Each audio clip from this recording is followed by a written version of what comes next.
नमस्कार दोस्तों, आप सभी का स्वागत करते हैं हमारे चैनल पश्चिम बंगाल न्यूज की ओर से। देर ना करते हुए चलिए जानते हैं पश्चिम बंगाल की ताजा खबरें। अगर आपने अभी तक हमारा चैनल को सब्सक्राइब नहीं किया है तो जल्दी से सब्सक्राइब और वीडियो को लाइक करें ताकि हमारी सारी खबरें सबसे पहले आप तक पहुंच सके। और वीडियो को कहां से देख रहे हैं कमेंट में जरूर बताएं। बंगाल में चुनाव से पहले खलबली, ममता के गढ़ में बीजेपी ने भेजे बाहरी नेता। क्या है मोदी शाह का प्लान? पश्चिम बंगाल में चुनाव को लेकर भाजपा पूरी तैयारी में जुटी है। इसको लेकर पार्टी ने राज्य में अपने वरिष्ठ नेताओं या प्रवासी सदस्यों को बुलाया है, जिसमें उत्तर प्रदेश के मंत्री जेपीएम राठौड़, उत्तराखंड के मंत्री धन सिंह रावत, राजस्थान बीजेपी किसान मोर्चा के अध्यक्ष कैलाश चौधरी, यूपी के पूर्व मंत्री सुरेश राणा, हरियाणा बीजेपी के महासचिव संजय भाटिया और कर्नाटक के पूर्व मंत्री सीटी रवि शामिल हैं। इन सभी सीनियर लीडर्स से बंगाल यूनिट में सभी लेवल पर आंतरिक मतभेदों को सुलझाने की उम्मीद जताई जा रही है।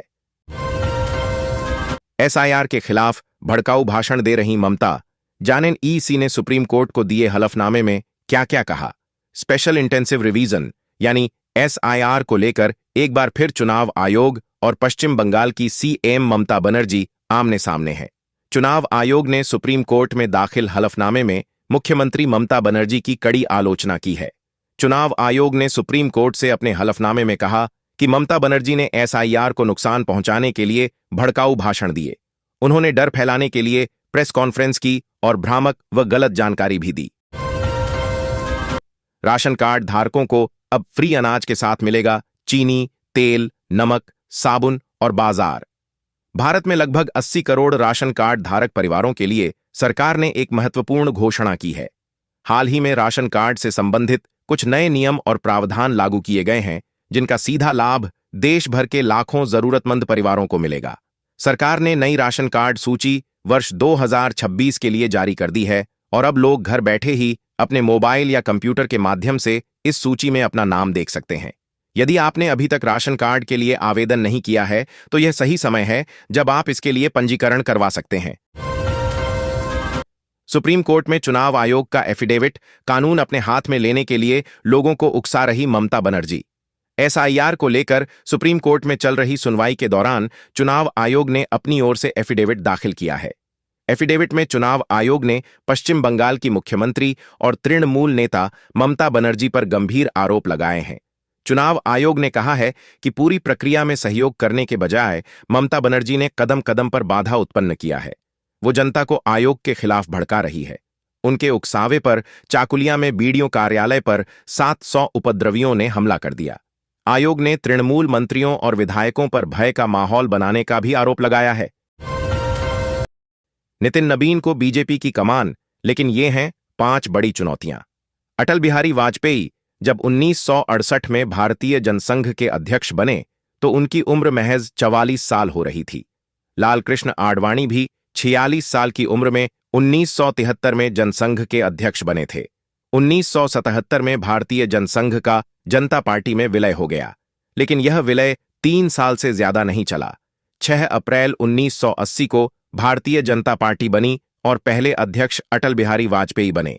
तब बीजेपी कांग्रेस का विकल्प बनने की कोशिश कर रही थी। 1984 के लोकसभा चुनाव में बीजेपी को केवल 2 सीटें मिलीं। बंगाल चुनाव से पहले ममता बनर्जी का बड़ा बयान, भाजपा को खत्म करके ही दम लूंगी।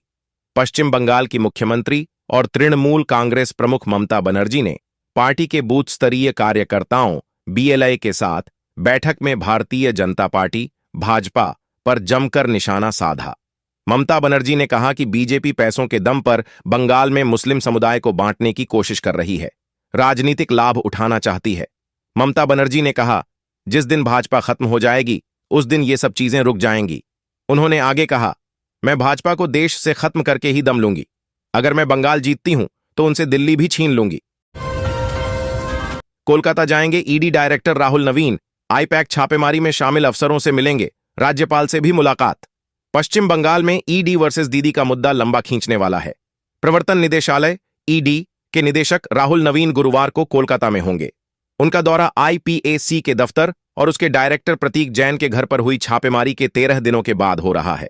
छापेमारी के दौरान ममता बनर्जी के हस्तक्षेप पर हुए विवाद पर सुप्रीम कोर्ट में सुनवाई जारी है। राहुल नवीन वेस्ट बंगाल जोन के ईडी अफसरों खासकर आईपैक छापेमारी में शामिल अधिकारियों से मिलेंगे। वह पश्चिम बंगाल सरकार और ईडी के बीच बढ़ते तनाव के बीच राज्यपाल सीवी आनंद बोस से भी मुलाकात करेंगे। बंगाल में आशा कार्यकर्ताओं को पुलिस ने हिरासत में लिया। शुभेंदु अधिकारी बोले, अमानवीय ममता सरकार की बर्बर कार्रवाई। पश्चिम बंगाल में अपनी मांगों के समर्थन में आंदोलन कर रही आशा कार्यकर्ताओं को कोलकाता जाने से पुलिस ने रोक दिया। राज्य के अलग अलग जिलों से आशा कार्यकर्ता स्वास्थ्य भवन का घेराव करने के लिए कोलकाता पहुंची थीं। कई जिलों में आंदोलन के लिए जा रही आशा कार्यकर्ताओं को हिरासत में ले लिया। जो कोलकाता पहुंच गईं, उनको सियालदह और हावड़ा स्टेशनों पर हिरासत में ले लिया गया। ये लोग मिनिमम पेमेंट और इंश्योरेंस कवर बढ़ाने की मांग कर रही हैं। वृद्ध, विधवा और दिव्यांगों को राहत, हर महीने 5,000 रुपये पेंशन मिलेगी। यह योजना देश के उन नागरिकों के लिए बनाई गई है जो आर्थिक रूप से कमजोर हैं और काम करने की स्थिति में नहीं हैं। इसमें 3 मुख्य वर्ग शामिल हैं। पहला वर्ग बुजुर्गों, दूसरा वर्ग विधवा महिलाओं का है, तीसरा वर्ग शारीरिक या मानसिक रूप से दिव्यांग लोगों का है जो नियमित रोजगार नहीं कर सकते। सरकार इन सभी को हर महीने एक तय राशि देती है ताकि वे अपनी बुनियादी जरूरतें पूरी कर सकें। अब तक यह राशि करीब 3,000 रुपये प्रतिमाह थी, लेकिन बढ़ती महंगाई को देखते हुए इसे बढ़ाने की मांग लगातार उठ रही थी। कोलकाता आ रहे हैं ईडी के डायरेक्टर राहुल नवीन। कोयला चोरी समेत अन्य केस की करेंगे समीक्षा। पश्चिम बंगाल में कुछ दिनों से कोयला चोरी मामले में एक्शन में आई central agency directorate of enforcement ED के डायरेक्टर कोलकाता आ रहे हैं। ईडी के निदेशक राहुल नवीन ईस्टर्न जोन में सेंट्रल एजेंसी के कामकाज की समीक्षा करने के लिए बृहस्पतिवार को कोलकाता पहुंच सकते हैं। उनका दौरा हाल में राजनीतिक परामर्श company Indian political action committee IUPAC के ऑफिस और उसके निदेशक प्रतीक जैन और कुछ अन्य लोगों के यहां कथित कोयला चोरी मामले में हुई ईडी की कार्रवाई के बाद हो रही है। केंद्र सरकार ने भाजपा अध्यक्ष नितिन नवीन को the Z security, CRPF commando का रहेगा सुरक्षा घेरा। केंद्र सरकार ने भाजपा के नवनिर्वाचित अध्यक्ष नितिन नवीन को उच्च स्तरीय सशस्त्र वीआईपी सुरक्षा प्रदान की है। अधिकारियों ने मंगलवार को बताया कि सीआरपीएफ नवीन को जेड श्रेणी की सुरक्षा मुहैया कराएगी। अधिकारियों ने बताया कि कुछ सप्ताह पहले गृह मंत्रालय ने सीआरपीएफ को नितिन नवीन की सुरक्षा संभालने के निर्देश दिए थे। उन्होंने बताया कि नितिन नवीन के देश भर के दौरों के दौरान सशस्त्र सीआरपीएफ कमांडो उनके साथ रहेंगे। विधानसभा चुनावों को देखते हुए अपने संगठनात्मक आधार को और विस्तार देने की रणनीति पर काम कर रही है। फोर्ट विलियम में बैठकर बीजेपी का काम कर रहा सेना अधिकारी, ममता के आरोपों को लेकर राज्यपाल से मिले आर्मी के अफसर। इंडियन आर्मी की ईस्टर्न कमांड ने पश्चिम बंगाल की मुख्यमंत्री ममता बनर्जी के हालिया आरोप के संबंध में राज्यपाल सीवी आनंद बोस से दखल देने की मांग की है। ममता बनर्जी ने आरोप लगाया था कि एक वरिष्ठ सेना अधिकारी फोर्ट विलियम में कमांड बेस का इस्तेमाल कर रहा था और बीजेपी के इशारे पर एसआईआर अभ्यास पर काम कर रहा था। लोक भवन के एक वरिष्ठ अधिकारी के अनुसार कमांड हेडक्वार्टर फोर्ट विलियम के 2 आर्मी जनरलों ने पिछले हफ्ते राज्यपाल बोस से मुलाकात की और एक पत्र सौंपा। इसमें कथित तौर पर बनर्जी के दावों पर आपत्ति जताई गई थी। लेफ्ट का कभी था दबदबा, आज तृणमूल का गढ़, आसान नहीं मलय घटक को आसनसोल में हराना। पश्चिम बंगाल के पश्चिम बर्धमान जिले में आसनसोल विधानसभा सीट पर लंबे समय तक वाम दलों का कब्जा रहा, लेकिन पिछले 3 चुनावों में यहां से तृणमूल की जीत होती रही है। 2026 के विधानसभा चुनाव में भी तृणमूल कांग्रेस आसनसोल नॉर्थ की सीट को सबसे सुरक्षित सीट मान रही है, लेकिन भाजपा के पास 2024 के लोकसभा चुनावों में अपने उम्मीदवार की कम अंतर से हार से उत्साहित होने की वजह है।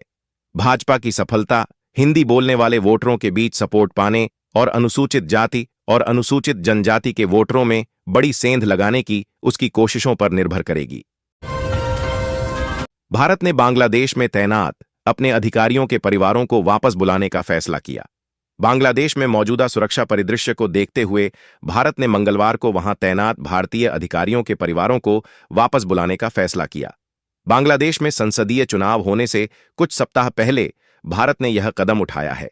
आधिकारिक सूत्रों ने कहा, सुरक्षा स्थिति को देखते हुए एहतियात के तौर पर हमने उच्चायोग और अन्य पदों पर तैनात अपने अधिकारियों के आश्रितों को भारत लौटने की सलाह दी है। सूत्रों ने कहा कि बांग्लादेश में मिशन खुले हैं और सभी पदों पर कर्मी कार्यरत हैं। ढाका में स्थित उच्चायोग के अलावा चटगांव, खुलना, राजशाही और सिलहट में भी भारत के राजनयिक कार्यरत हैं।